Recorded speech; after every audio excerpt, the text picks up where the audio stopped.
Oke, sekali lagi literasi ya. Gini. Tangannya gini. Oh iya. Bentar. Oke, tangannya Apa gini nih, ya. apa nih? Oke, Literasi, Bu. Oke. Ibu. 1, 2, 3. Oke, udah. Terima kasih. Ya, terima kasih. Boleh dimatiin lagi kameranya? Boleh. Asal tapi jangan tidur ya. Jangan dimatiin kameranya. Kamu sudah menghormati guru itu. Gini, kalau misalkan mati tapi sewaktu-waktu ibu panggil, kalian harus ada. Ya Bu Iza ya. Betul. Oke, kita mulai ya teman-teman semuanya. Apakah suara saya terdengar? Benar, Bu. Oke.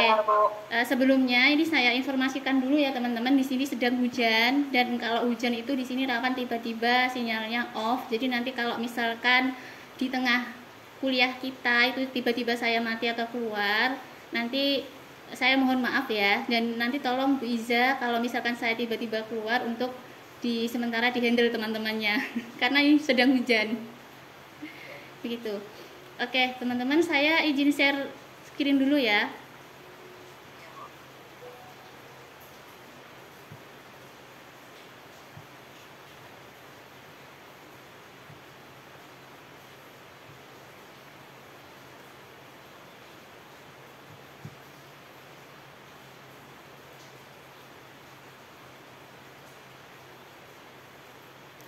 Oke, bismillahirrahmanirrahim. Saya buka teman-teman. Assalamualaikum warahmatullahi wabarakatuh. Waalaikumsalam warahmatullahi wabarakatuh. Oke, teman-teman, saya ucapkan terima kasih. Hari ini sudah berkenan hadir dalam kuliah kita. Alhamdulillah ini sudah pertemuan kedua ya di program praktisi kita. Dan untuk mengawali perkuliahan kita kali ini, saya mohon salah satu dari mahasiswa yang putra ini terutama untuk memimpin doa di awal perkuliahan kita bersama-sama. Silahkan. Siapa nih Bu Iza yang biasanya memimpin? Perempuan juga boleh sebenarnya. Rohim. Amar, Rohim. Jangan amar terus, bosan dia, lama-lama dia lagi grup nanti. Oke, perempuan boleh.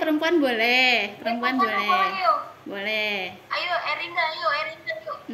Sebaik-baiknya seorang pemimpin ada seorang laki-laki, Bu. Tapi kadang perempuan juga dibutuhkan sebagai pemimpin di kalangan perempuan nanti. Ayo silahkan, enggak apa-apa yang cewek. Ayo yoga. Ayo. Yang ready aja ini. Erinda, ayo silahkan. Gak ready, Bu, saya, Bu. Macam mana kamu nih? Katanya Ibu. Oke. Tapi kamu tidak bisa memimpin doa. Oke, cepat. Ayo, bisa. Bismillah aja bisa kok. Doanya versinya bebas. Nggak harus yang doa apa gitu. Gimana? Ayo. Kita biasa revisit nih. Oke, karena kita kan praktisi ya Bu Iza ya. Ini kan kita lebih lebih gimana kita bisa lebih percaya diri. Itu. Jadi ya. Terus, monggo. Ayo, silahkan. Nanti ini masuk absen loh ya. Nanti aturan absennya harus berbicara minimal 2 kali. Tuh. Ayo semangat Erinda. Ayo. Bisa. Atau yang lain, boleh. Yuyun, Maya Sari, Sela, Mona Lisa boleh. Atau Mbak Putri ini juga boleh. Gimana nih? Siti Anissa, Bu. Oke, siap. Silahkan, Siti. Baiklah teman-teman, untuk mengawali perkuliahan pada malam hari ini, marilah kita bersama-sama membaca doa. Berdoa mulai. Lagi pimpin revisit. Ayo bareng-bareng. Bismillahirrahmanirrahim. Ayo bareng-bareng semuanya. Bismillahirrahmanirrahim. Alhamdulillahirrahmanirrahim. Robba wabil Islam walina wa bi Muhammadin.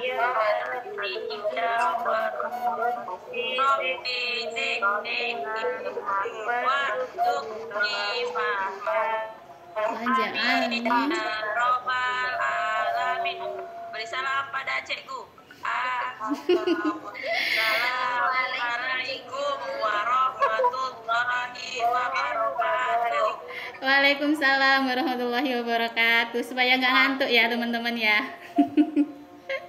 Oke, terima kasih Mbak Ani, Mbak Siti dan semuanya. Terima kasih. Kita lanjut ke materi ya.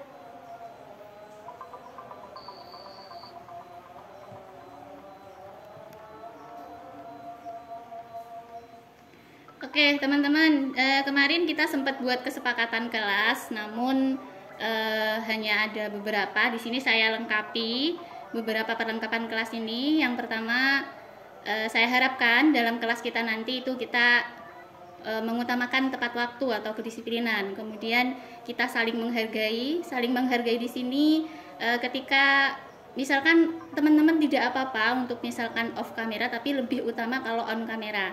Kalau misalkan terpaksa tidak bisa on, saya harap nanti sewaktu-waktu ibu panggil atau apa gitu membutuhkan pendapatnya teman-teman, ibu harap selalu ready itu ya. Kemudian berpartisipasi aktif, jadi ketika ada pertanyaan ataupun ketika ada refleksi, ini ibu harapkan teman-teman gabung dalam refleksi ataupun pertanyaan ini. Kemudian ini membuka kamera itu tadi, kalau lebih utama membuka, namun misalkan ada sebuah alasan yang mengharuskan teman-teman tidak bisa buka kamera, ya off tidak apa-apa, tapi itu tadi selalu ready. Kemudian fokus mengikuti seluruh sesi. Nah, kesepakatan kelas ini saya tawarkan kepada teman-teman, gimana nih, disepakati atau tidak? Halo teman-teman, Sepakat apa enggak?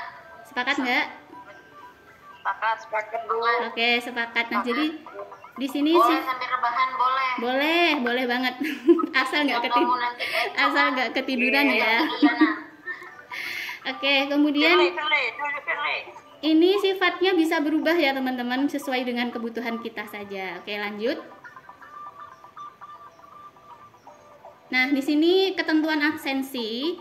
Ini kemarin ngobrol-ngobrol sama Bu Iza, kalau misalkan itu hanya berupa apa ya, misalkan Google Form itu kan kurang efektif. Nah, di sini ada beberapa hal yang perlu teman-teman perhatikan. Di sini bukan untuk menekan atau apa ya teman-teman, supaya kita bisa berjalan kelas kita yang sifatnya daring ini bisa berjalan lebih aktif. Kemudian di sini saya absensinya khusus. Yang pertama yakni teman-teman namanya harus tercatat minimal memberikan 2 jawaban atau tanggapan atau komentar atau pertanyaan, boleh via chat atau berbicara langsung. Nah, jadi di kolom di Meet kita itu sudah ada kolom chatnya. Jadi teman-teman nanti boleh mengutarakan pendapatnya itu lewat kolom chat, atau lebih utama teman-teman mengungkapkan secara langsung pendapatnya teman-teman. Ini boleh di sesi pembukaan seperti doa seperti tadi. Jadi tadi Siti itu sudah dapat poin, 1 poin karena dia sudah memimpin doa dalam forum kuliah kita kali ini. Kemudian di bagian review materi ini juga bisa, di bagian apersepsi, di bagian materi inti, di bagian penugasan, di bagian refleksi, dan terakhir penutup. Kemudian nama tercatat dalam link Google Form disertai dengan motivasi, topik materi hari ini tentang apa, dan foto saat mengikuti sesi kuliah. Nah, link absensi ini hanya dibuka dari pukul 10 tadi, seharusnya kita kan tadi pukul 10 ya. Mohon maaf teman-teman karena sesi kuliah kita harus berganti jam ke jam 7 malam. Dan ini nanti absensinya dibuka sampai jam 12 malam. Jadi nanti setelah sesi kuliah ini linknya akan dibagikan, dan mohon teman-teman untuk segera mengisi linknya. Begitu ya Bu Iza, gimana Bu? Sepakat ini Bu? Halo Bu Iza? Oke. Oke, siap. Selanjutnya, nah kali ini kita di praktisi itu pertemuan kedua, namun untuk modulnya itu sudah di modul ke-7, yakni tentang paradigma pengembangan ipteks. Alur pertemuan kita kali ini yakni pembukaan dan doa. Ini durasinya 5 menit sudah ya.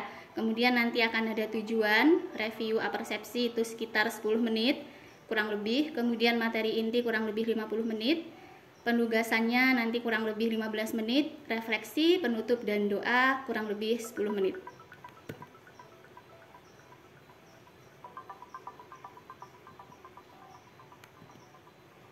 Kemudian tujuan pembelajaran kita dalam kuliah kali ini, mahasiswa dapat menerangkan paradigma pengembangan ipteks yang meliputi satu potensi manusia, jasmani dan rohani dalam pengembangan ipteks dan rambu-rambu pengembangan ipteks dalam Al-Quran. Motivasi kita pada pertemuan kali ini yakni surat At-Tin ayat 4. Laqad khalaqnal insana fi ahsani taqwim. Sungguh kami telah menciptakan manusia dalam bentuk yang sebaik-baiknya. Jadi di sini motivasi ini memotivasi kita semua teman-teman bahwa kita itu manusia diciptakan dalam bentuk sebaik-baiknya. Jadi kita jangan pernah merasa putus asa dengan apapun keadaan kita, karena ketika kita terlahir sebagai manusia maka insya Allah di sini sudah Allah nyatakan bahwa kita itu tercipta dengan bentuk yang baik. Jadi apapun bentuk fisik kita, entah itu warna atau wajah kita seperti apa, yang perlu kita lakukan adalah mensyukurinya. Jadi tidak perlu berkeluh kesah, tidak perlu putus asa, dan terus berusaha. Oke, di sini kita masuk ke sesi review pembelajaran sebelumnya. Nah, jadi di sini reviewnya ini dalam bentuk game, teman-teman ya. Jadi saya share link gamenya, silahkan teman-teman klik di kolom chat untuk mengikuti sesi game ini. Sebentar, saya masukkan linknya di kolom chat. Oke, sudah. Apakah sudah masuk Bu Iza? Silahkan untuk diklik teman-teman. Di sini yang bisa bermain hanya 10 orang pertama, jadi silahkan.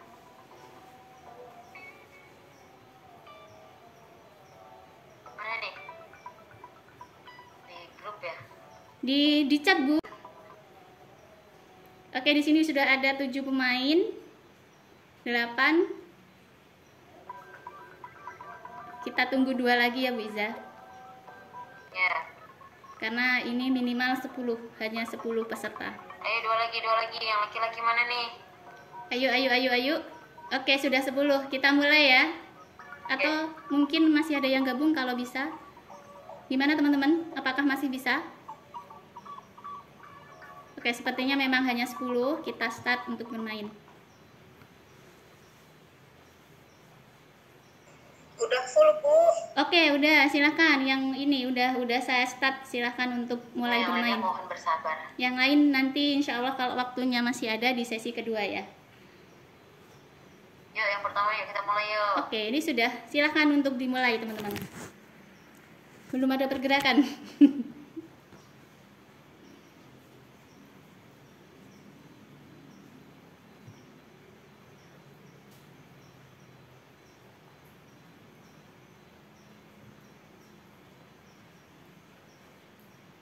Ini apakah macet atau memang belum ada yang menjawab? Oh, oke, ada nih. Siapa yang menjadi pemenang di sesi pertama ini?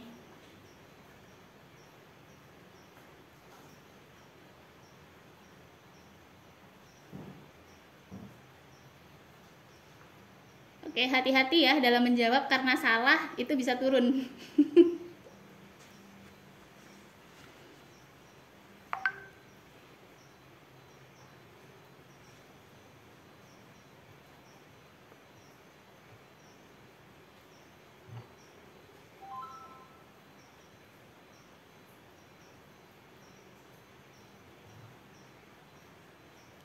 Semestinya ada musiknya, tapi kok musiknya tidak berbunyi ya.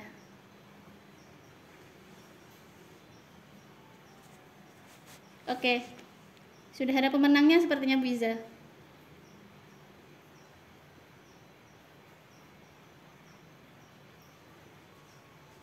Siapa nih pemenangnya?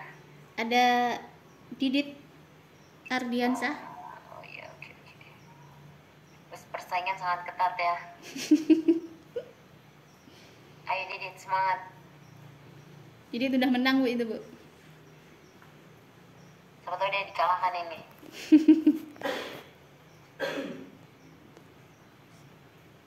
Mantap. Kan? Iya. Oh, udah banyak. Mantap.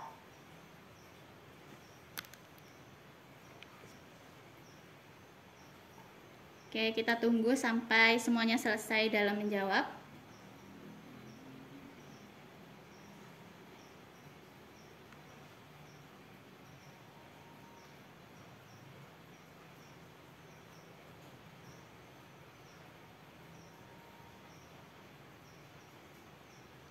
Ih, kok punya Firly malah keluar sih, Bu? Ya Allah. Udah, Bu. Kamu jelek paling Firly, sampai rebahan sih kamu. Enggak lihat masih di gedung nih. Nggak apa-apa, nggak apa-apa.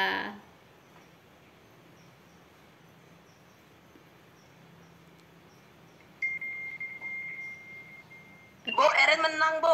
Erin nggak ngerti gimana, Bu. Nah, Erin. Bu. Dan kamu menang. Oke. Oke, selamat untuk 3 besar kita. Ada Didit, Ferdiansah, ada Miranda, dan ada Hendri. 4 besar kayak, Bu. Biar Erin masuk, Bu. Erin ada, Erin juara 5, Erin. Allah Akbar. Empat tadi, Bu. Apa kayak gitu, Bu? Itu lo ada lo, itu lo. 1, 2, 3, oh 4 Erin, mohon maaf. Ya. Itu boleh boleh di screenshot itu nanti buat status, boleh. Bu, saya juara berapa, Bu? Itu ada, silakan dilihat. Udah 4 besar kok. Udah Mil, nggak suka Mumu. Udah ada itu. Oh iya ya. Kampus dapat sembako dari Bu Iza. Enggak kamu, sembako Umko itu kamu ambil. Ya Allah, nggak seberapa, Rinda. Kok Erinda, Bu? Erin ada ngomong, Bu. Emil. Emiliana ya? Astagfirullahaladzim. Bu, Ibu itu sudah memfitnah saya. Oke. Ini saya tawarkan, apakah perlu sesi 2 atau kita lanjut ke materi ya? Lanjut materi. Sesi 2, Bu. Kasihan ini, Bu. Yang lain dulu, coba, Bu. Materi dulu kali. Materi dulu ya, karena ini kita sudah 20 menit. Oke, siap. Oke, kita materi dulu. Ini saya akhiri dulu serinya.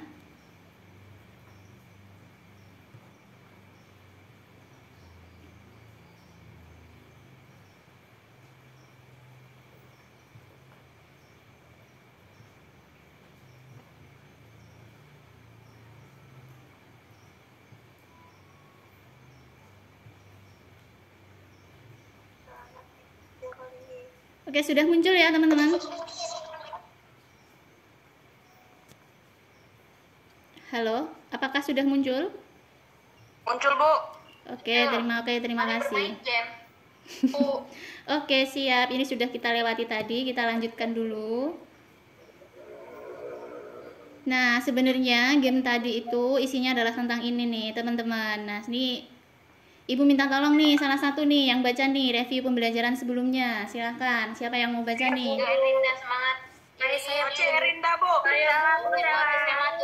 banyak ya. Nama Erin yang disebut tadi. Erin semangat katanya. Erin yang disebut kok. Oke. Siapa Bu Iza? Bu, Erin yang disebut, Bu. Yuyun dulu, oke. Yuyun dulu. Oke. Nama Erin yang disebut tadi, Bu. Oke, Yuyun silahkan. Kita buka antrian aja ya. Oke. Buka antrian aja, siapa yang pertama? 1, 2, siapa duluan Yang angkat tangan duluan adalah Sela Aziza. Silahkan. Angkat tangan. Sela Aziza sudah, silahkan. Yang pertama ini Sela Aziza. Yang lain angkat tangan. Review. Udah Oke. baca belum, Bu? Oke, silahkan. Oke. Review pembelajaran sebelumnya.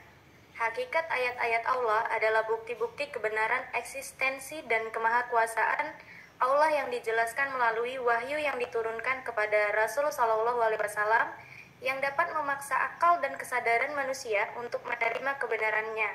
Ya, karena bukti-bukti tersebut sesuai dengan ilmu pengetahuan dan teknologi yang dipercaya kepastian kebenarannya setidaknya oleh akal manusia modern.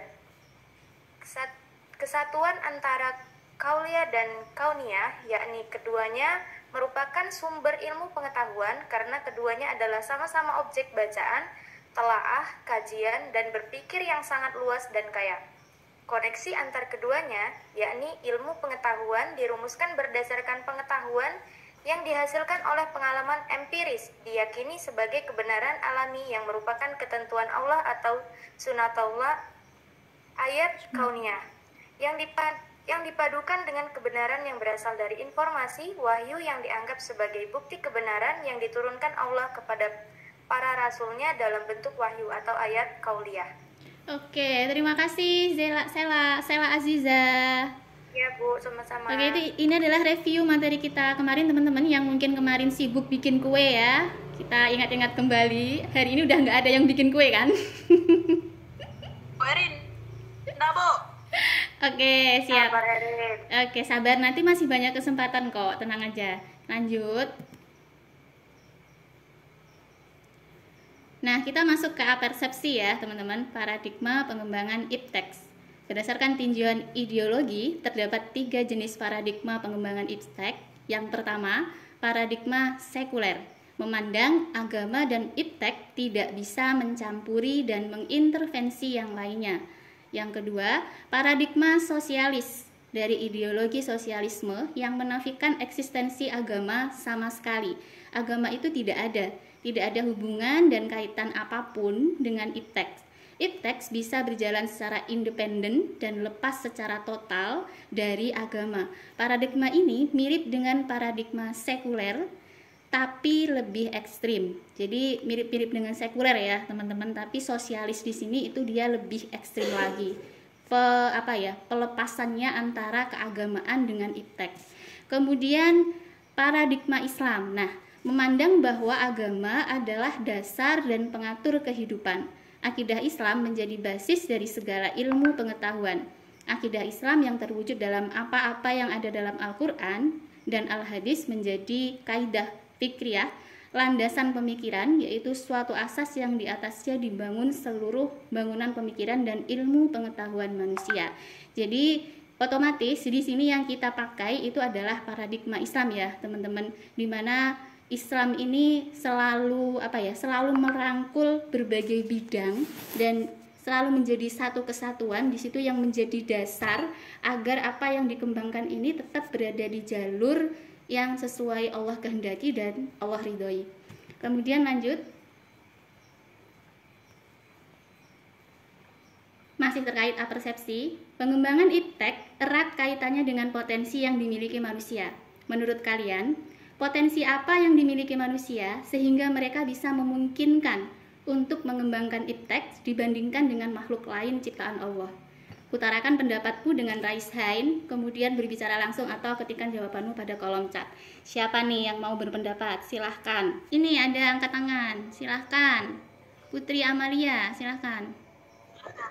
Coba ya Bu. Iya, oke, siap.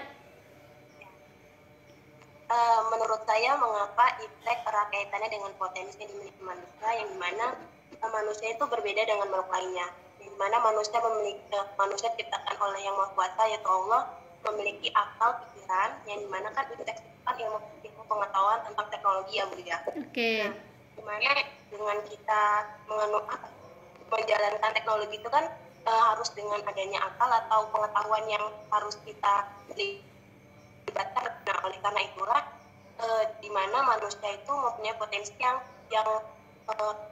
setara untuk mengembangkan iptek yang ada di kehidupan manusia. Dengan adanya pengembangan iptek ini kan bisa membantu atau saling menolong sesama manusia gitu. Oke, jadi bisa ditarik kesimpulan bahwa salah satu yang potensi yang dimiliki itu adalah akal, begitu ya Putri? Iya Bu. Iya betul Bu, sependapat Bu. Oke, ada yang sependapat? Ada Eris pendapat Bu. Oke, siap. Bagus Erin, terima kasih Putri, terima kasih Erin. Mungkin ada jawaban yang lain selain akal?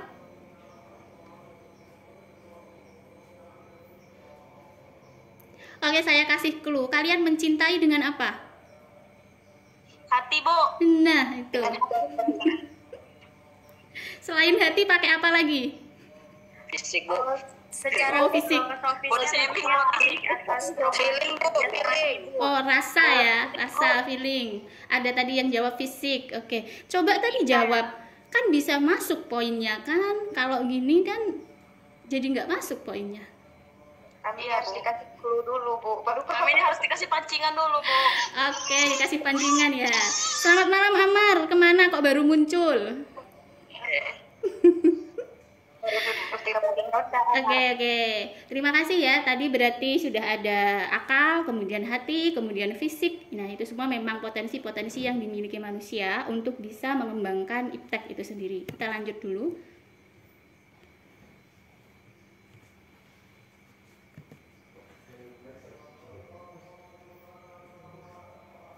Nah, tadi sebenarnya sudah saya kasih clue teman-teman ya di motivasi kita yang di surat At-Tin ayat 4 yang artinya sungguh kami telah menciptakan manusia dalam bentuk yang sebaik-baiknya.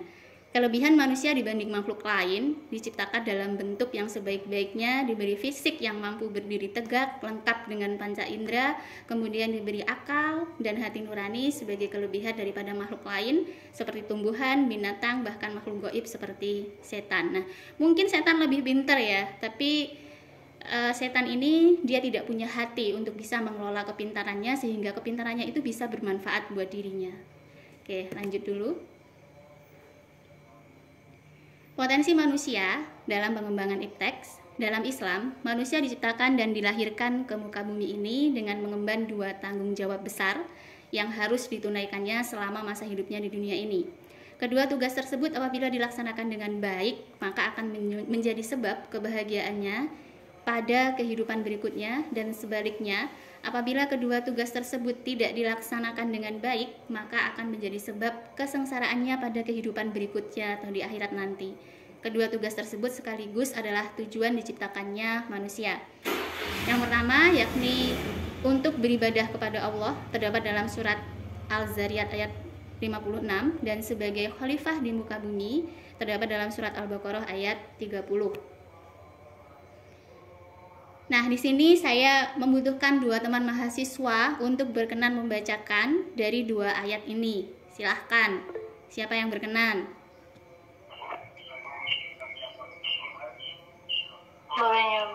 Oke, Hasmillah silahkan. Untuk yang pertama, yang ayat yang Azariyat dulu ya, silahkan.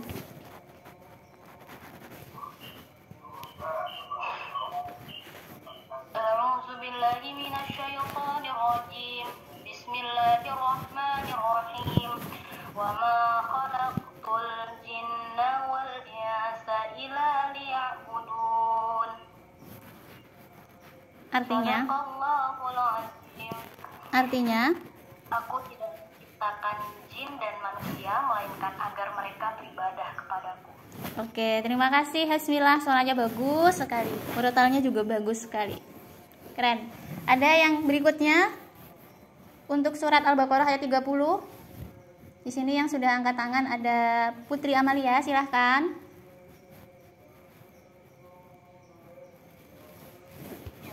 Oke. A'udzubillahi minasyaitonirrajim. Bismillahirrahmanirrahim. Wa iz qala rabbuka lil malaikati inni ja'ilun fil ardi khalifah. Qalu ataj'alu fiha may yufsidu wa yasfiku nama wa nahnu nusabbihu bihamdika wa nuqaddisu lak. Qala inni a'lamu ma la ta'lamun. Ya, sekalian artinya. Dan ingatlah kita Tuhanmu berfirman kepada para malaikat, aku hendak menjadikan khalifah di bumi. Mereka berkata, apakah engkau hendak menjadikan orang yang merusak dan menumpahkan darah di tanah? Sedangkan kami bertasbih memujimu dan memujikan namamu. Dia berfirman, sungguh, aku mengetahui apa yang tidak kamu ketahui. Oke, terima kasih. Surat Al-Baqarah, surat kedua, ayat 30. Oke, terima kasih untuk Putri Amalia dan terima kasih untuk Hasmila Ilhami. Wah, suaranya bagus-bagus dan bacaannya juga bagus-bagus, keren-keren. Oke, lanjut. Di sini ya teman-teman, bahwa dari dua ayat ini, di sini jelas sekali bahwa tugas dan tujuan manusia diciptakan itu yang pertama adalah sebagai khalifah. Dalam ayat berikutnya, kalau teman-teman buka Al-Baqarah 30 terus kemudian lanjut di ayat berikutnya, di situ dijelaskan bahwa di sini kan dinyatakan dalam kalimat terakhir itu, sungguh aku mengetahui apa yang tidak kamu ketahui. Jadi di sini malaikat itu seperti protes gitu. Kenapa manusia yang jadikan khalifah, padahal manusia itu adalah perusak gitu. Nah, jadi di sini Allah punya rahasianya kenapa manusia yang notabene itu adalah perusak itu dijadikan sebagai khalifah, bukan malaikat yang justru super baik gitu. Kenapa bukan yang lain? Kenapa justru manusia? Nah, di sini ternyata di ayat berikutnya, nanti silahkan teman-teman buka. Itu di situ dijelaskan bahwa manusia itu secara secara naluri atau secara alam, secara otomatis itu ketika disuruh menyebutkan nama-nama pohon itu langsung bisa. Sedangkan Allah di sini langsung gini, bilang sama malaikat, coba kamu sebutkan nama-nama pohon ini. Nah, malaikat yang super baik, yang super sempurna dalam ibadahnya ini, dia tidak punya kemampuan dalam hal menyebutkan nama-nama dari pohon-pohon ini. Justru manusia yang notabene dikatakan perusak tadi itu justru mampu menyebutkan nama-nama dari pohon tersebut. Nah, jadi ini adalah menjadi salah satu potensi yang dimiliki oleh manusia dibandingkan dengan makhluk yang lainnya. Jadi di sini juga menjadikan motivasi bagi kita bahwa jangan pernah menyerah untuk menjalani kehidupan kalian sebagai manusia gitu. Kemudian di sini juga dinyatakan jelas bahwa memang manusia itu diciptakan sebagai khalifah, tapi di sisi lain manusia itu juga ditekankan di sini bahwa tugasnya adalah beribadah gitu. Jadi ketika kamu khalifah, sebagai khalifah mengurusi dunia dan segala isinya, kamu harus tetap ingat tugas utamamu di situ adalah beribadah kepada Allah. Nah, untuk menjalankan tugasnya sebagai khalifah dan juga beribadah inilah kemudian manusia ini diberikan potensi-potensi di dalam dirinya. Ini yang akan kita pelajari di slide-slide berikutnya. Oke, kita lanjut dulu ya.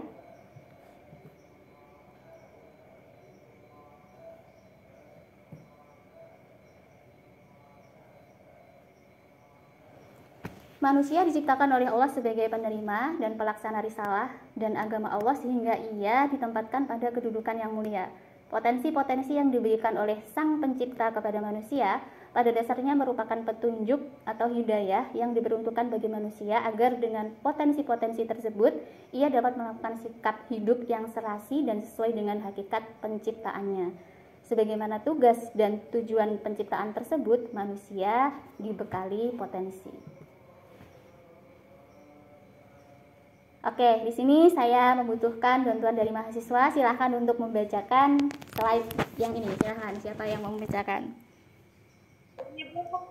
Siapa? Kita lihat antrian ya. Karena banyak, kita lihat antrian. Ada Ria, Amalia, silahkan. Apakah tadi sudah ya, Ria? Ria sudah tadi. Sebentar ya Erin, di sini urutannya ada Firly dulu, baru Erin. Jadi dibagi dua, enggak apa-apa, nanti yang nomor satu. Enggak, nanti Erin kebagian. Yang ayat 1 sama 2 itu Firly, kemudian nanti yang ayat ya, yang nomor 1 dan 2 nanti Firly, kemudian yang nomor 3 sampai bawah itu Erin. Silahkan Firly dulu. Halo Firly. Oke, enggak apa-apa. Oke, silahkan. Erlinda siap-siap untuk yang nomor 3. Potensi manusia jasmani dan rohani dalam pengembangan iptek. Yang pertama ada potensi ruh, berisikan potensi manusia untuk bertauhid yang merupakan kecenderungan untuk mengabadikan diri kepada Sang Pencipta. Yang kedua ada potensi jasmani, mencakup konstitusi biokimia yang secara materi apa sih teramu Teramu. dalam tubuh. Teramu itu maksudnya iya, menjadi seakan satu ramuan gitu loh. Oke, silahkan Erin untuk yang nomor 3.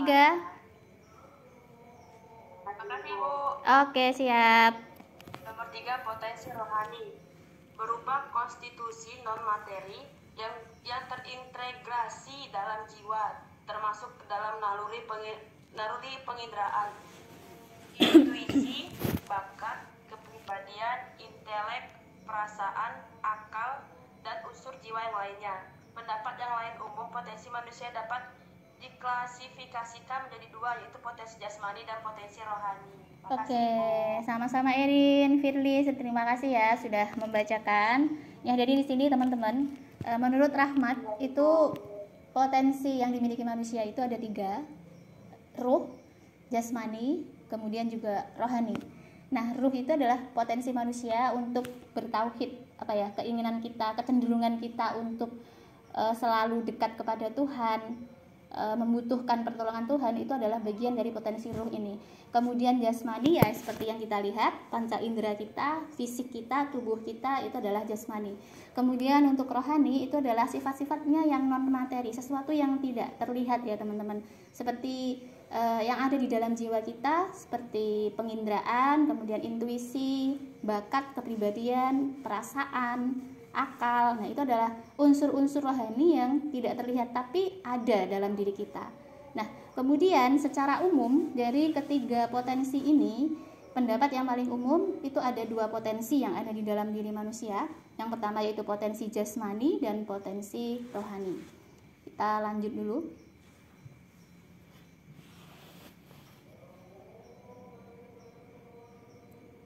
Nah, di sini potensi rohani.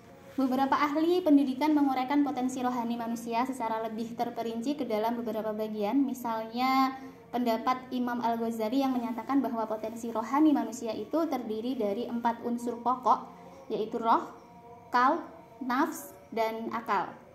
Qalb atau kita kenal sebagai kalbu ataupun hati itu merupakan unsur yang halus berasal dari alam ketuhanan, berfungsi untuk merasa, mengetahui, mengenal, diberi beban, disiksa, dicaci, dan sebagainya yang pada hakikatnya tidak bisa diketahuinya. Jadi teman-teman, hati inilah yang kadang membuat kita baper ya, yang kadang membuat kita merasa sangat mencintai seseorang ataupun membuat kita patah hati. Ini gimana kabarnya teman-teman semuanya? Sedang baik-baik sajakah perasaannya? Halo? Baik-baik, Bu. Oke, alhamdulillah. Oke, nggak ada yang baper ya, nggak ada yang galau ya. Oke. Oke, mudah-mudahan semuanya perasaannya tertata, dipenuhi dengan keimanan sama Allah Subhanahu wa Ta'ala ya. Kemudian ruh, yaitu sesuatu yang halus yang berfungsi untuk mengetahui tentang sesuatu dan merasa. Ruh juga memiliki kekuatan yang pada hakikatnya tidak bisa diketahui. Nafs atau jiwa, yaitu kekuatan yang menghimpun sifat-sifat tercela pada manusia. Jadi kadang ada juga yang namanya penyakit jiwa ya teman-teman. Kalau sudah itu orang, mohon maaf, misalkan orang gila atau orang yang kehilangan ingatan tentang kehidupannya, itu ada masalah di bagian jiwanya ini. Kemudian ada akal atau akal, yaitu pengetahuan tentang hakikat segala keadaan. Maka akal ibarat sifat-sifat ilmu yang tempatnya di hati. Oke, kita lanjutkan.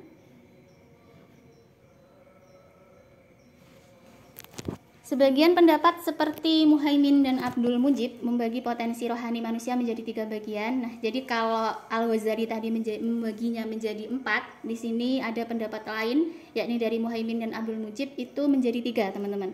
Fitrah, qalb, dan akal. Jadi kalau pengertiannya sama ya. Untuk qalb itu kalbu, kemudian akal, dan di sini ada tambahan yaitu fitrah. Hamka memasukkan fitrah manusia sebagai potensi yang paling penting yang diberikan Allah kepada manusia.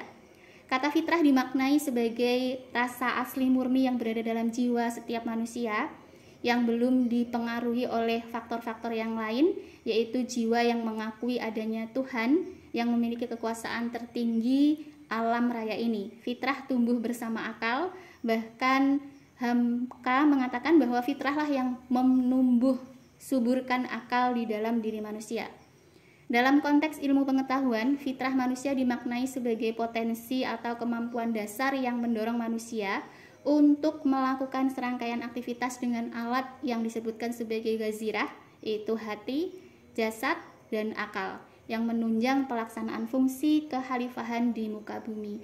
Jadi menurut Hamka di sini fitrah itu adalah sebagai ujung tombaknya, sebagai pusatnya dari perilaku yang itu nanti diwujudkan dari hati, jasad, dan akal. Jadi penting ya di sini teman-teman fitrah manusia seperti fitrah itu kan sebenarnya semua manusia itu fitrahnya di dalam hatinya itu ada seperti panggilan untuk bahwa kita itu nggak bisa gitu loh hidup sendiri. Hidup kita itu ada sesuatu yang berada di di luar kehidupan kita, kekuasaan yang menguasai kehidupan kita sekarang itu, yang membuat kita itu cenderung mempercayai sesuatu untuk kita jadikan pegangan, kita jadikan pedoman. Jadi kalau dulu kalau teman-teman pernah membaca kisahnya Nabi Ibrahim, ketika Nabi Ibrahim itu mencari Tuhannya, nah di situ Nabi Ibrahim itu menjadikan beberapa benda sebagai Tuhannya. Nah di situ kan secara alamiahnya Ibrahim ini belum tahu tentang ilmu ketuhanan, tapi secara fitrah di dalam hatinya itu lebih menonjol. Jadi dia seperti mendapat sebuah petunjuk, seperti mendapat sebuah hidayah untuk mencari Tuhannya ini. Jadi karena memang standarnya beliau ini adalah nabi, jadi beda dengan masyarakat kita yang dulu nenek moyang kita memilih untuk menjadikan misalkan pohon untuk disembah atau misalkan makhluk gaib untuk disembah. Itu berbeda ya standarnya. Jadi di sini sebenarnya di dalam diri manusia itu ada potensi di mana dia mencari seorang kayak semacam pelindung, pedoman. Nah di situ jadi tinggal bagaimana kecenderungan kita, apakah kita mencari dengan sebenar-benarnya, mencari seperti apa yang dilakukan oleh Nabi Ibrahim ketika sampai akhirnya Allah memberikan wahyunya sehingga beliau menjadi seorang nabi. Nah, jadi di sini adalah potensi fitrah, potensi yang ada di dalam diri kita, potensi kebaikan yang kalau kita mau mengusung atau menggiring potensi kebaikan ini, maka kita akan berjalan di jalan yang tepat. Namun apabila kita lebih cenderung untuk menuruti nafsu kita sebagai manusia, ya itu yang nanti akan menjadi masalah. Kita lanjutkan dulu. Nah, tadi kita sudah membahas tentang potensi ruhani. Nah, di sini kita beralih ke potensi jasmani. Saya mau ngecek nih teman-teman masih on atau tidak. Saya mohon bantuannya teman-teman untuk berkenan membacakan slide kita di potensi jasmani. Siapa nih yang mau bantu? Ya Bu. Oke, kita lihat antriannya ya, sebentar. Erinda sudah, kemudian Sela tadi sudah ya. Iya Bu. Miranda? Iya Bu. Miranda diturunkan, nggak jadi. Saya Bu, iya Bu. Oke, siap, silahkan. Yang pertama nih di sini ada 3 ya, nanti gantian. Miranda, setelah Miranda kemudian Via, setelah Via kemudian Cindy. Miranda dulu, silahkan. Potensi jasmani yang pertama, di samping potensi akal dan hati dalam pengembangan iptek, manusia juga diberi anugerah potensi jasadiah atau fisik oleh Allah. Potensi jasadiah tersebut ialah kemampuan tubuh manusia yang telah Allah ciptakan dengan sempurna, baik rupa, kekuatan, dan kemampuannya. Sebagaimana firman Allah dalam surat At-Tin ayat 4 yang telah kita bahas di awal. Terima kasih Bu. Oke, terima kasih Miranda. Silahkan selanjutnya, Yang kedua, Via. Ya, Via, silahkan. Ya Bu, ya Bu. Yang kedua, menurut Al-Ghazali, panca indera atau potensi jasadiah merupakan sarana penangkap pertama yang muncul dari dalam diri manusia, disusul dengan daya khayal yang menyusun aneka bentuk susunan dari partikular-partikular yang ditangkap indera, kemudian tamyiz atau daya pembeda yang menangkap suatu di atas dalam empirik sensual di sekitar usia 7 tahun. Kemudian disusul oleh akal yang menangkap hukum-hukum akan yang tidak terdapat pada fase sebelumnya. Oke, selanjutnya silahkan Cindy. Selanjutnya panca indera panca indera diibaratkan sebagai tentara kalbu yang disebar ke dunia fisik sensual dan beroperasi di wilayah masing-masing, dan perannya berguna bagi akal, dan paling penting dominan di antara panca indera tersebut menurut Al-Ghazali adalah indera penglihatan. Anwar 2007. Oke, terima kasih Cindy, terima kasih Via, kemudian terima kasih Miranda. Nah, jadi di sini teman-teman, kalau untuk potensi jasmani itu sudah jelas ya teman-teman, potensi jasmani apa yang kita punya sebagai manusia. Tadi di awal sudah kita jelaskan dalam surat Atin bahwa Allah sudah memberikan manusia itu dalam bentuk sebaik-baiknya. Dalam tafsir nanti teman-teman bisa buka yang menafsirkan ayat ini, ayat Atin surat 4 ini, di sana dijelaskan bentuk yang sebaik-baiknya itu adalah ya bentuk fisik kita. Coba kita renungkan ya, kalau kita bandingkan wujud kita dengan hewan misalnya, ataupun dengan tumbuhan misalnya. Tumbuhan di sana ya kalau dia sudah tumbuhnya di situ, pada umumnya tumbuhan ya tetap akan di situ selamanya gitu. Tumbuhan tidak punya panca indera yang membuat dia bisa bicara, dia yang membuat bicara yang terdengar maksudnya ya. Sebenarnya kalau kita kaji lebih dalam lagi, tumbuhan itu sebenarnya juga berbicaranya dalam bentuk tasbih kepada Tuhannya, itu ada yang mengatakan seperti itu. Kemudian beda lagi dengan hewan misalnya, coba teman-teman lihat hewan-hewan yang ada itu kan kebanyakan apa ya, ya porsi tubuhnya berbeda dengan kita, yang kalau kita berjalan ya lurus gitu, kalau dengan 2 kaki dilihatnya kan lebih apa ya, lebih pas gitu dibandingkan dengan ini. Bukan berarti merendahkan pos bentuk dari hewan atau tumbuhan ya teman-teman, tapi di sini kita apa ya, lebih melihat potensi yang ada pada diri kita. Bukan, sekali lagi bukan untuk merendahkan makhluk lain gitu ya. Kalau kita melihat diri kita, kemudian kita punya apa ya, kita bisa bicara, panca indera 5 ini sangat apa ya, menjadi hal terpenting dalam kehidupan kita. Satu saja kita tidak punya dari 5 panca indera ini, itu akan apa ya, derajat kesulitan kehidupan kita itu akan semakin bertambah.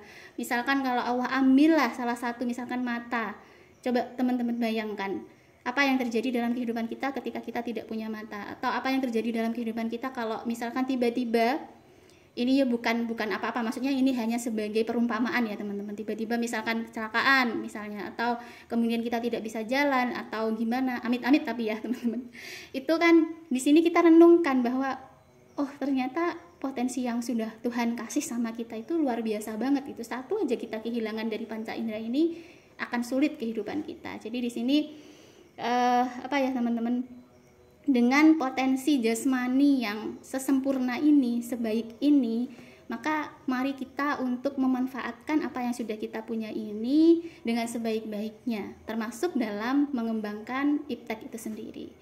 Kemudian di sini Imam Al-Ghazali juga mengatakan bahwa panca indera itu ibarat tentara kalbu. Jadi ketika kalbu kita, ketika hati kita, misalkan kita hati misalkan kita mencintai seseorang gitu ya, ketika hati mencintai seseorang, maka tentara-tentaranya akan mewujudkan apa yang kita rasakan itu. Misalkan mata kita akan melihat kepada apa yang kita cintai, kaki kita akan melangkah kepada apa yang kita cintai, kemudian tangan kita juga akan melakukan tindakan-tindakan yang itu mengarah kepada apa yang kita cintai. Di sini kita berbicara cinta bukan hanya kepada lawan jenis ya teman-teman. Misalkan kita ibaratkan cinta itu kepada Tuhan kita. Coba kalau kita mencintai Tuhan kita, Nah, kalau ketika kita mencintai Tuhan kita, semestinya kita juga melakukan tindakan-tindakan yang sama ketika kita mencintai seseorang. Ketika mencintai seseorang, kita akan berusaha untuk dekat dengan orang tersebut. Nah, kita tanyakan kepada diri kita, apakah kita sudah mencintai Tuhan kita? Apakah kita sudah berusaha mendekat kepada Tuhan kita dengan rasa cinta yang kita miliki? Apakah kita sudah mengerahkan segala panca indera yang ada di dalam diri kita untuk berjalan ke arah yang kita cintai tersebut? Jadi di sini jelas ya teman-teman, potensi jasmani yang kita miliki, mari kita manfaatkan di jalan yang baik, di jalan yang bermanfaat. Paling tidak itu bermanfaat untuk diri kita sendiri. Apalagi kalau kita bisa memanfaatkan panca indera ini untuk menciptakan pengembangan iptek, pengembangan ilmu pengetahuan yang itu nanti manfaatnya bisa dirasakan oleh banyak orang, itu akan lebih bermanfaat lagi dan akan lebih baik lagi. Kemudian kita lanjut dulu.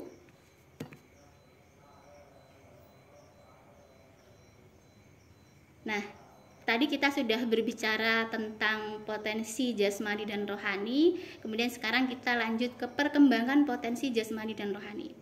Ketika manusia baru lahir, potensinya belum dapat diketahui. Pada masa tersebut, manusia atau bayi membawa anugerah Allah yang berupa ghazirah atau naluri, insting seperti menangis, merasakan lapar, haus, dingin, panas, dan sebagainya. Potensi tersebut secara bertahap terus mengalami perkembangan ke arah yang lebih baik. Pengembangan potensi manusia akan terus berlangsung melalui proses pendidikan dan penyesuaian diri dengan lingkungan semenjak ia lahir hingga menemui ajalnya. Pendengaran dan penglihatan adalah penghubung antara manusia dengan alam sekitarnya. Hasil penglihatan tersebut akan terbawa ke dalam hati dan akal manusia. Dengan kerjasama yang baik antara penglihatan dan pendengaran, yang hasilnya kemudian dibawa untuk diolah oleh hati dan akal, maka akan menghasilkan ilmu pengetahuan yang dapat bermanfaat untuk hidup manusia. Jadi di sini potensi itu, meskipun kita punya potensi ya teman-teman, kita punya akal, kita punya hati, kita punya fitrah, kita punya fisik yang sempurna, tapi kalau itu tidak melalui pendidikan, kalau itu tidak melalui proses belajar, ya potensi itu tidak akan berkembang. Coba kita lihat di kehidupan masa purba. Di sana perkembangan ini gaya hidup kemudian kan jauh berbeda dengan apa yang kita rasakan sekarang gitu. Kalau di zaman purba dulu mungkin kan tidak ada sekolah ya, tidak ada pendidikan. Jadi ya kehidupannya ya seperti itu saja gitu. Tapi ya karena sifatnya kehidupan itu dinamis, kita sudah dibekali itu, manusia semakin berkembang dan akhirnya kehidupan kita bisa secanggih ini hari ini, dan mudah-mudahan nanti bisa lebih canggih lagi dengan peran mereka yang bergelut di bidang teknologi ini. Kemudian tadi kalau dikatakan oleh Imam Al-Ghazali bahwa seperti tentara ya, panca indera yang kita punya itu seperti tentara. Nah, di sini ketika kita menggabungkan dua potensi ini, pendengaran, penglihatan, kemudian menghubungkan dengan alam sekitar, itu akan melahirkan karya-karya yang luar biasa. Akan melahirkan karya-karya yang luar biasa dan akan menjadikan kita hamba Allah yang lebih beriman, lebih baik, lebih berakhlak gitu. Selanjutnya, kemudian manfaat potensi jasmani dan rohani. Nah, akal dan ilmu pengetahuan yang dimiliki manusia merupakan anugerah terbesar dari Allah. Kekuatan akal dan ilmu pengetahuan menjadi bekal utama bagi manusia untuk melaksanakan tugas hidupnya, baik sebagai hamba Allah maupun sebagai khalifah di muka bumi, senantiasa tunduk menyembah kepadanya dan memakmurkan alam semesta. Dengan potensi tersebut, manusia haruslah bersyukur dengan cara menggunakan anugerah akal dan ilmu pengetahuan yang dimilikinya untuk melaksanakan tugasnya dengan sebaik-baiknya. Karena kelak segala yang diberikan Allah kepada hambanya pasti akan dituntut pertanggungjawaban. Dan ini harus kita mulai dari sekarang teman-teman. Dari teman-teman sekarang kan posisinya sebagai mahasiswa ya. Jadi marilah mulai dari sekarang kita kelola potensi yang kita punya, potensi yang teman-teman punya. Untuk itu menjadikan kita menjadi manusia yang lebih bersyukur, manusia yang lebih bermanfaat untuk manusia lainnya. Selanjutnya kita masuk ke rambu-rambu pengembangan iptek menurut Al-Quran. Di sini saya minta tolong, silahkan yang mau membacakan slide kita di rambu-rambu pengembangan iptek bagian A. Siapa nih? Saya Bu. Oke, kita lihat yang raise hand ya. Ada Maya Sari sudah belum tadi? Sebentar kita lihat. Maya sudah ya? Maya sudah belum? Belum Bu. Oke, di sini ada. Tenang, ada banyak. Oke, Maya tadi kayak sepertinya sudah ya. Oke, Maya sudah. Adi, Okta. Oke, ada Adi Rohim, kemudian nanti yang titik yang kedua itu Oktania, silakan. Ya, Bu. Pengembangan iptek harus berujung pada keimanan kepada Allah. Pengembangan iptek yang benar menurut Al-Quran adalah pengembangan iptek yang membuat pemiliknya ilmuwan atau ulama di bidang teknologi semakin beriman dan bertakwa kepada Allah karena penemuan-penemuan yang ia raih dalam pengembangan ilmu, pengetahuan, dan teknologi. Karena pengetahuan yang diperoleh dari meneliti, menelaah, dan mengkaji ayat-ayat Allah akan menghasilkan keimanan yang kokoh kepadanya. Oke, silahkan Oktania. Sudah, Bu. Terima kasih Adi. Sekarang dilanjut sama Okta.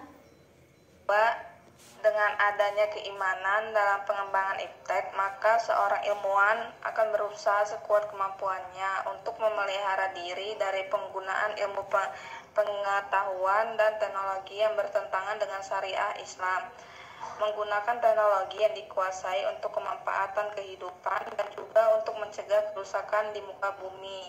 Sudah, Bu. Oke, terima kasih Adi, terima kasih Okta.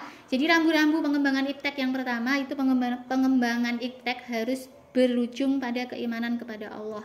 Jadi di sini ditekankan bahwa pengembangan iptek yang benar menurut Al-Quran adalah pengembangan iptek yang membuat pemiliknya atau ilmuwan atau ulama di bidang teknologi semakin beriman. Jadi intinya segala hal yang kita ciptakan dalam bidang teknologi ini itu harus membuat kita lebih beriman kepada Allah. Karena apa teman-teman? Karena tidak jarang ilmu-ilmu yang kita miliki itu justru menjadikan kita hamba yang lupa. Kadang kita sombong, sudah merasa, wah saya sudah menciptakan ini nih, wah saya sudah berhasil ini nih. Itu menjadikan kita lupa dan menjadikan kita justru jauh sama Allah. Itu harapannya tidak seperti itu. Jadi paradigma Islam di mana menjadikan Islam sebagai sebuah landasan atau pondasi dalam pengembangan iptek ini, diharapkan iptek yang terlahir dari para ilmuwan, dari teman-teman semuanya nanti, itu adalah iptek yang bisa membuat teman-teman, paling tidak diri teman-teman sendiri itu lebih dekat kepada Allah itu. Kemudian juga apalagi kalau ilmu pengetahuan yang dihasilkan itu bisa membuat orang lain juga semakin dekat, semakin beriman kepada Allah, itu lebih luar biasa lagi. Jadi manfaatnya bukan untuk diri sendiri tapi juga untuk orang lain. Kita lanjut ke slide berikutnya.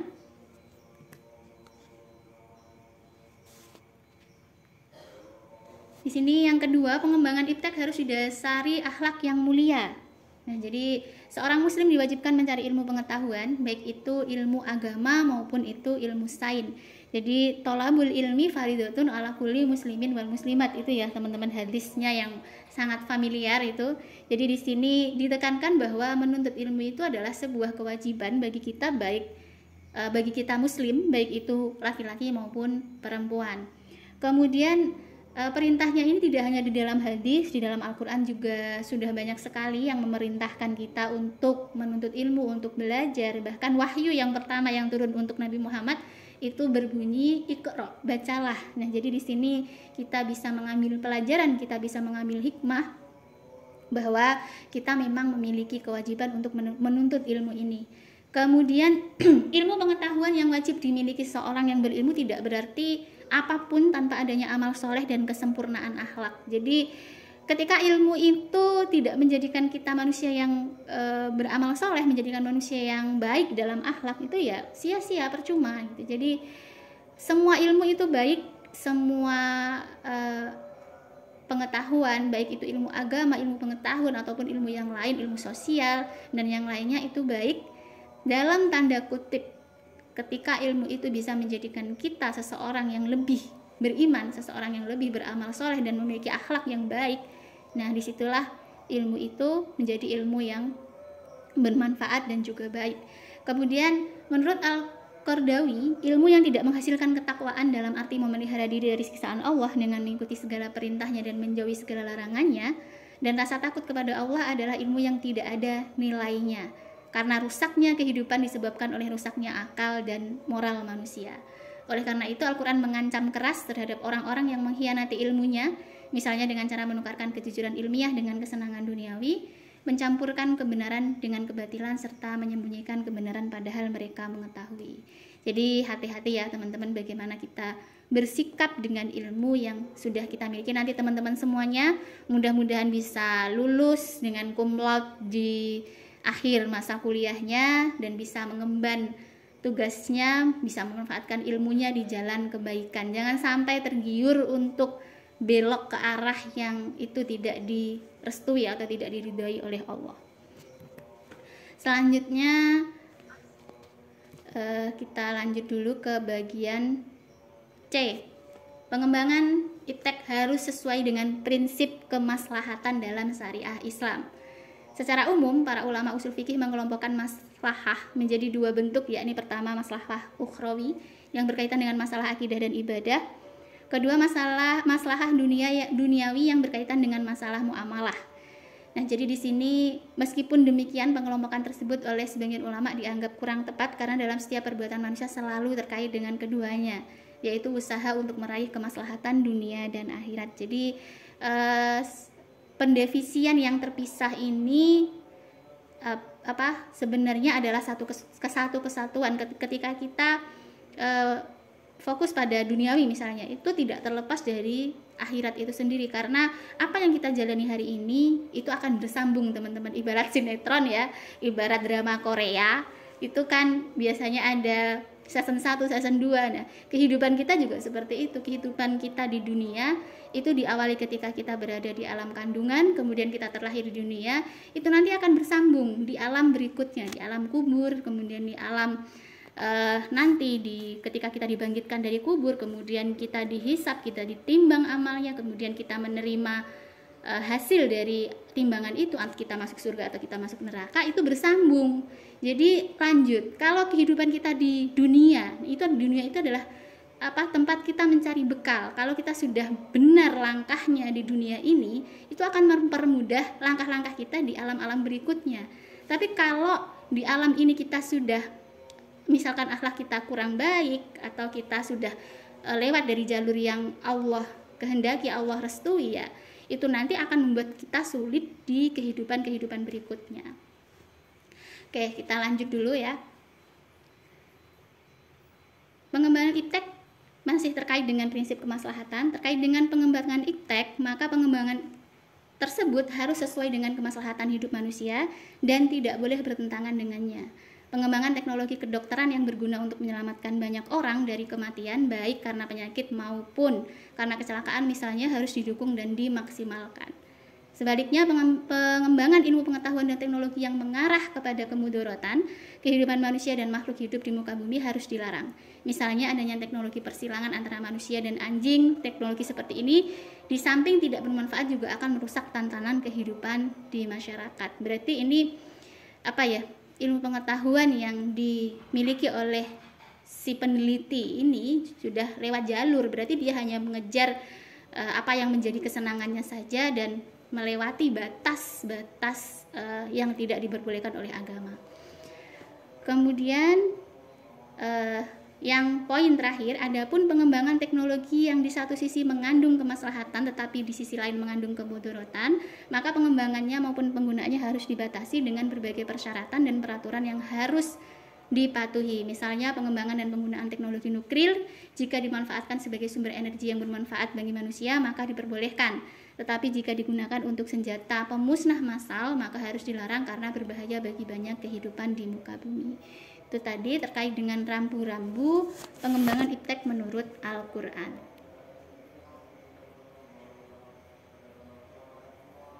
Oke, kita sampai di sesi penugasan. Di sini sebenarnya kita butuh lebih banyak waktu ya teman-teman, tapi karena waktu kita tinggal sekitar 11 menit saja, di sini saya minta satu aja mungkin yang memberikan pertanyaan dan nanti akan dijawab oleh mahasiswa lain.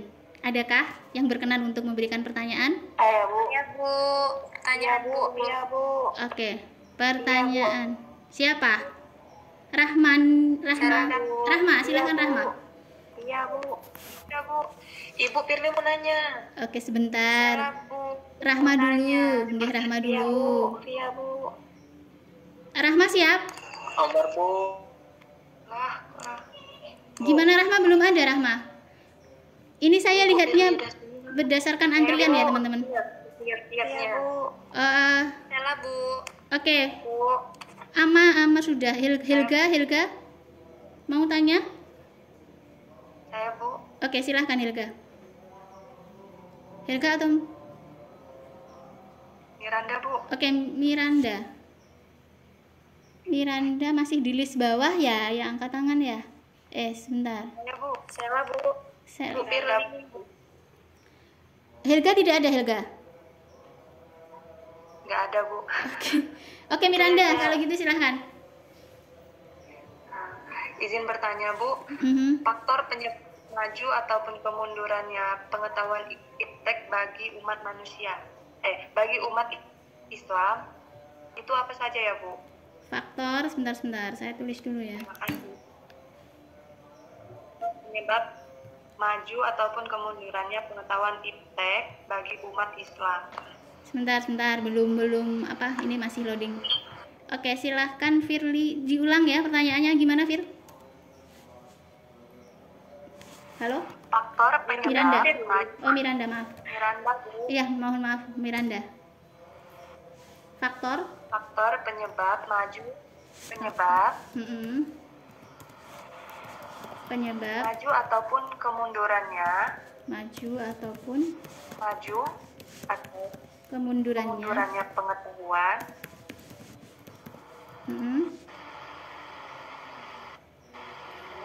iptek bagi umat Islam. Oke, satu dulu ya teman-teman pertanyaannya karena mengingat waktu. Ini silahkan ini karena sistemnya diskusi, silahkan bagi teman-teman yang mau menjawab pertanyaannya dari Miranda. Adakah?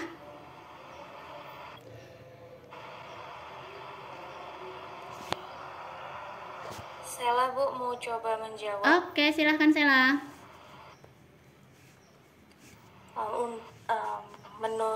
Menurut Sela, adapun faktor penyebab kemunduran Islam dalam bidang iptek, yang pertama ada faktor ekologi dan alami. Di negara-negara Islam, kondisi tanahnya sangat gersang atau semi gersang. Kondisi yang demikian ini juga rentan untuk bertahan dari serangan luar. Dengan demikian pula, telah terjadi wabah penyakit yang mematikan di Mesir, Syria, dan Iran akibatnya penduduk tidak berkonsentrasi pada suatu kawasan tertentu dan juga terhadap dunia pendidikan. Yang kedua, adanya orang-orang yang meninggalkan agama. Yang ketiga, para penguasa yang lemah dalam kepemimpinan dan tidak menjaga dengan baik wilayah kekuasaan yang luas. Yang keempat, kemunduran kerajaan besar Islam, yaitu kerajaan Syafawi. Nah, dari keempat itulah yang termasuk faktor penyebab kemunduran Islam dalam bidang iptek. Kemunduran Islam ditandai dengan kekuasaan dan kerajaan yang semakin terpecah belah, fase yang terjadi pada abad ke-12 hingga abad ke-18. Seperti itu, Bu, menurut Sela, Bu. Oke, bagus sekali Sela. Ada dari yang lain? Masih ada? Halo?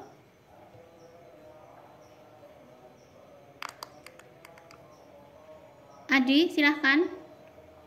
Okta, Helga, Sala, Miranda, Via, Putri, Firly, silahkan.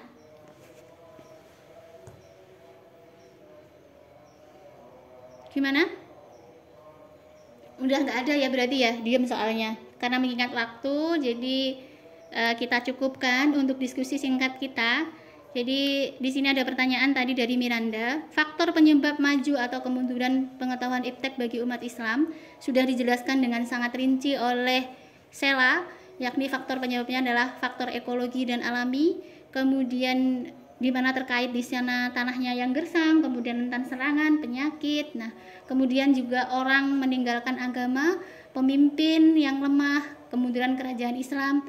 Ini memang tidak bisa kita pungkiri, hal-hal ini terjadi saat ini ya. Dan terutama untuk yang faktor ekologi ini terjadi di negara-negara yang muslim seperti di Afrika. Pernah kalau kita menengok sejarah ya, Afrika itu dulunya pernah Islam pernah pesat di sana. Di Palestina itu juga negara-negara wilayah Islam yang sedang mengalami kerentanan. Kemudian ini faktor yang lebih banyak lagi ini adalah orang-orang yang meninggalkan agama. Semakin kesini itu semakin dikuasai oleh ilmu pengetahuan, jadi bukan lagi agamanya dijadikan dasar, tapi kebalik teman-teman. Jadi mereka lebih mengejar keduniawiannya, kemudian yang agamanya mulai ditinggalkan. Ini kita wanti-wanti diri kita jangan sampai kita termasuk dari orang yang meninggalkan agama ini. Kemudian pemimpin yang lemah, pentingnya bagi kita untuk bisa memilih pemimpin yang tepat. Mudah-mudahan Indonesia ini terus diberikan pemimpin yang bisa membawa kita sebagai masyarakat penduduknya untuk tidak semakin mundur ya, tetapi juga semakin maju. Kemudian kalau kerajaan memang tidak bisa kita pungkiri bahwa kerajaan-kerajaan Islam yang dulunya besar-besar itu sekarang memang mulai tergusur oleh sekulerisme, oleh kehidupan kesekuler yang sekarang semakin merajai. Nah, itu untuk diskusi kita kali ini. Mudah-mudahan nanti di pertemuan selanjutnya kita setting waktunya supaya di diskusi ini bisa lebih banyak memberikan pertanyaan dan juga tanggapan. Selanjutnya kesimpulan. Silahkan yang mau baca kesimpulan siapa? Waktu kita tinggal 4 menit. Yang mau baca kesimpulan? Yang belum sama sekali siapa? Silahkan. Nah, itu aja.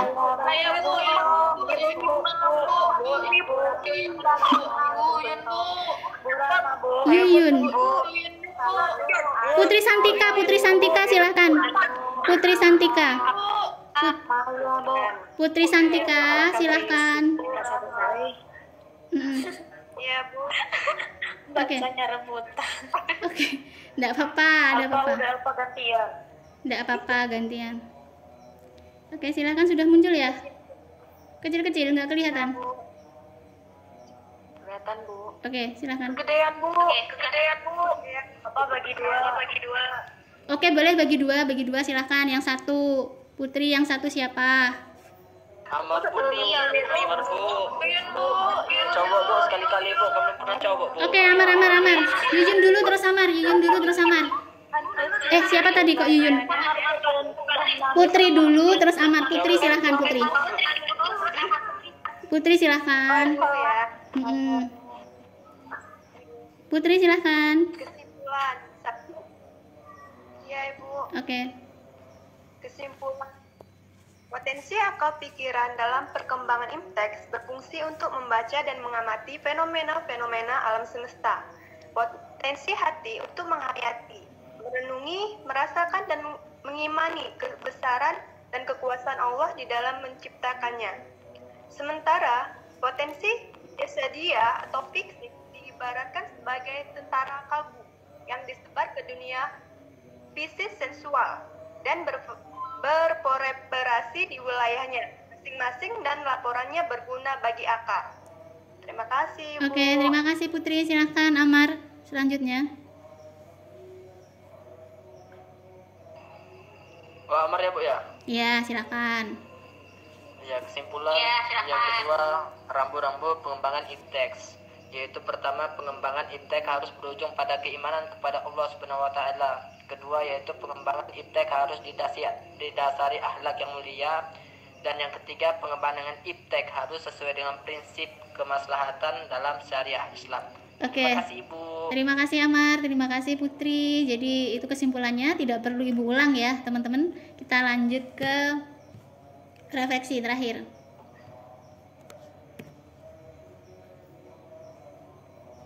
Siapa yang mau menjawab ini? Silahkan. Yang belum sama sekali. Oke, Firly silahkan. Silahkan. Tapi nomor 1 aja ya, Bu. Iya, nomor 1 aja.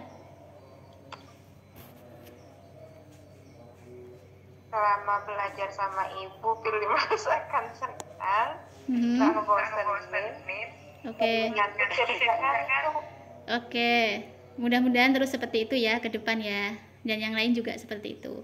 Kemudian yang nomor 2, kita sat-set karena waktunya tinggal. Apa gimana? Kenapa Ibu nggak jadi dosen di UKO aja pindah ke UKO? Lolo. Udah ada Bu Iza. Yang ngusir Ibu Ija. Ayo jangan dong, udah ada Bu Iza.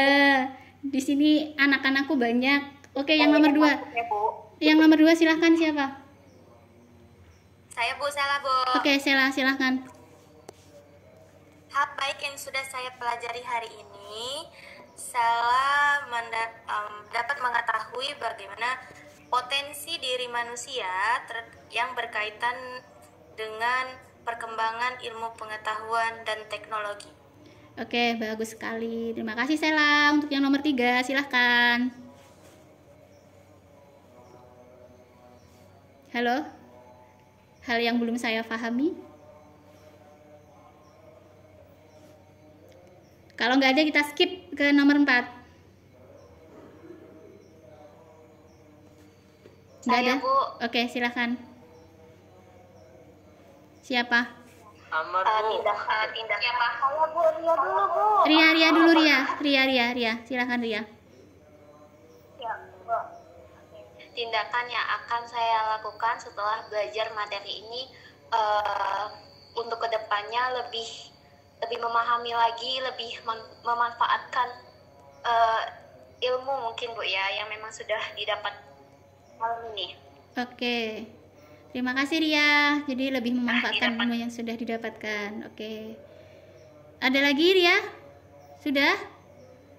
Oke, sudah. Yang kelima, silahkan. Oke, yang terakhir. Saya, Bu. Siapa yang bilang saya? Saya Bu. Siapa tadi yang bilang saya pertama? Maya. Maya. Yuk. Firly, Bu. Maya dulu, Maya. Firly tadi Bu. Firly udah, Maya dulu. Silahkan Maya. Dari materi ini saya berpikir untuk mengajar murid saya kelak saat saya sudah bekerja tentang apa? Tentang kalau jadi guru itu bekerja nggak sih Bu? Bekerja kan Bu? Iya, bekerja. Hah? Apa? Menjadi guru yang tidak gagal teknologi dan mengajarkan agama. Oke. Ada lagi, Maya? Di era modern. Oke. Masih ada yang mau bilang? Silakan siapa? Firly, silakan Firly. Terakhir. Firly. Firly.